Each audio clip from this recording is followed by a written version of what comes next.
Ang drama po na inyong matutukayan ay taos-pusong inihahandog ng Sky Smell World sapagkat ito po ay isang kwento ng isang OFW na lumayo sa kanyang mga mahal sa buhay, magtrabaho sa ibang bansa para sa kapakanan ng kanyang mga anak.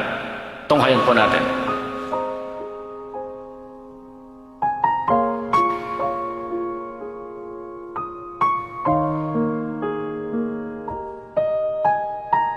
Sana hindi na lang ako naging ama mo. At sana hindi rin kita naging anak. At ngayon, pinili mo ba ako bilang isang ama mo? Hindi yan ang buhay na ginusto ko para sa inyo. Naghihirap ako dito sa ibang bansa. Nagtatrabaho ako para sa inyo.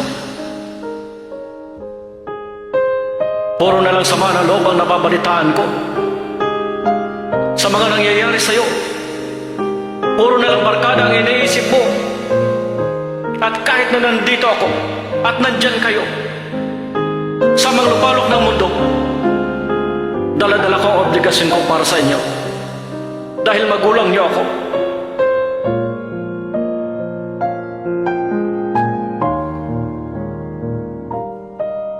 Dahil mahal na mahal ko kayo.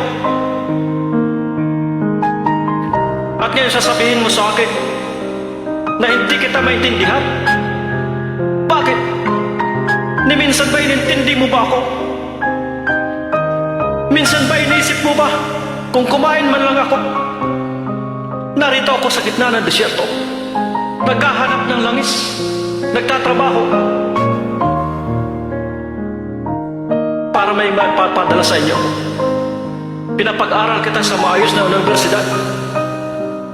Subalit bakit puro barkada ang iniisip mo? Hindi mo pinapahalagahan ang bawat saway ng nanay mo. At sa bawat sentimong nilulustay mo. Naisip mo ba kung maayos ang kalagayan ko rito? Nakapagpapadala ko ng malaking pera. Oo, dahil dugo at pawis ang puhunan ko nito para makapag-aral ka.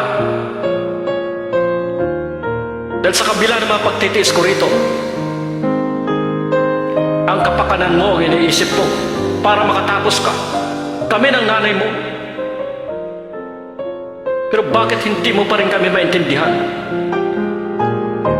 Ano bang desisyong meron ka? Mahal na mahal ka namin, anak. Pero bakit ganito ang ginaganti mo sa amin? Pahalagahan mo man lang kami ng nanay mo.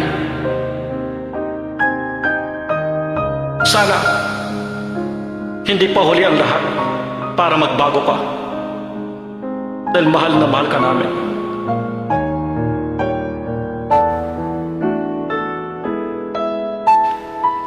Kat! Galing! Ito po isang kwento ng isang OFW na patuloy na nagsasakripisyo sa ibang bansa para matustusan, mapag-aral ang kanyang mga anak. Subalit sa mga pangyayaring napapariwara ang anak, patuloy na nasasaktan ng mga magulang. Subalit, naroon pa rin, handa pa rin natin silang mahalin. Salamat.